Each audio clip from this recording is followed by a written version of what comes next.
What's up guys, today we're gonna look at the setup, startup, and dashboard of the PlayStation 5.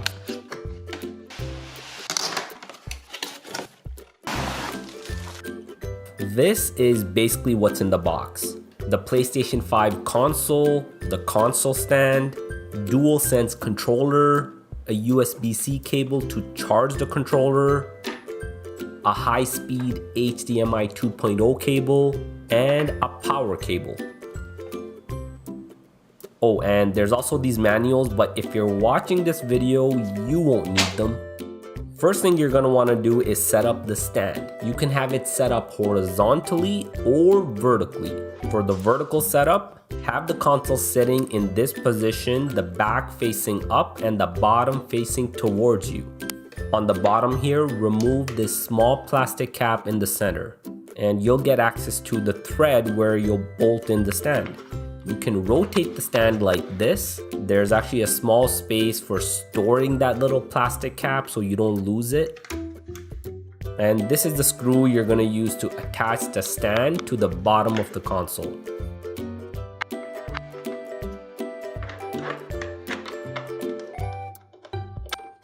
And there you have it, the vertical position.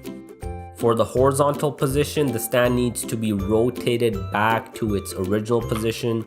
If you're switching from the vertical position, you can store the bolt again and also insert that bottom plastic cap back into the console. Now this time, you actually press the stand on the back of one of the side panels.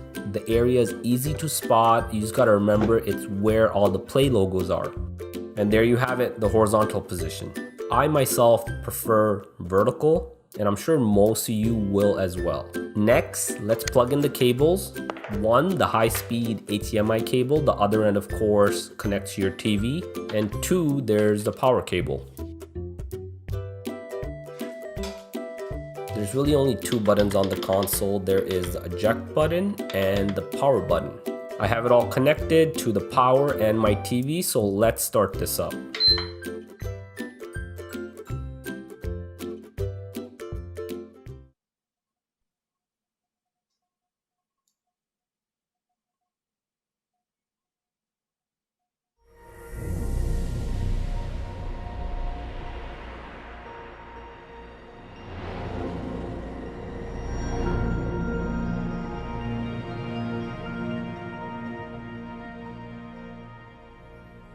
And there it is, the startup animation. Interestingly, you only see that startup animation once. After the console's been all set up, it just disappears. Plug in the DualSense controller using the provided USB-C cable. Turn on the controller, and now we're gonna go through a few selections. There's a language selection. With the screen reader turned on. No, turn off. You set up your Wi-Fi.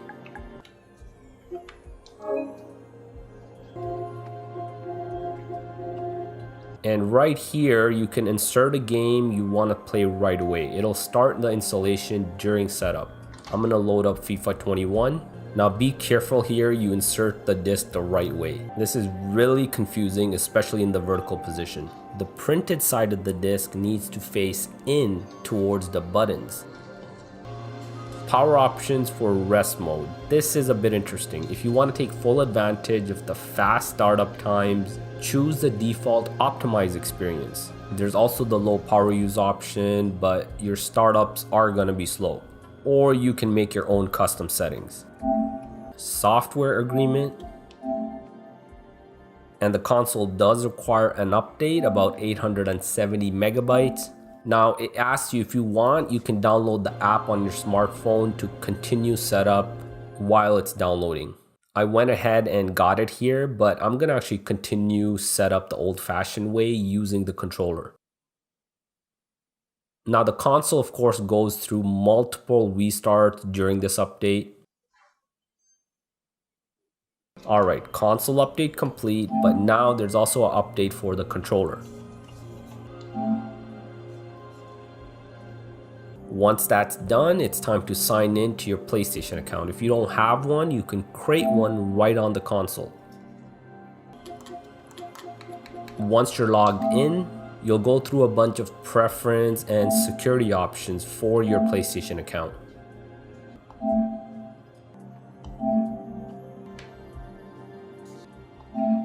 The console asks you which media apps you want to download immediately. Just select the ones you like. Now at this point, you can transfer all data from your PS4 using a wired Ethernet cable. I'm actually going to leave that until later.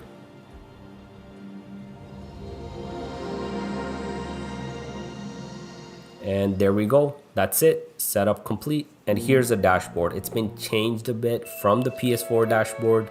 I think it's an improvement.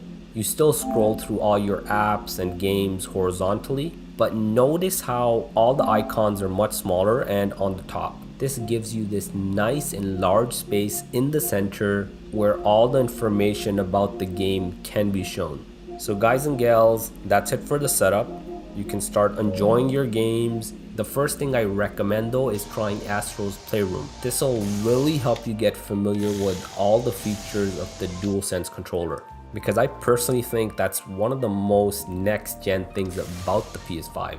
I hope this video was helpful. Make sure you smash that like button and subscribe to the channel. Until next time, take care guys and gals.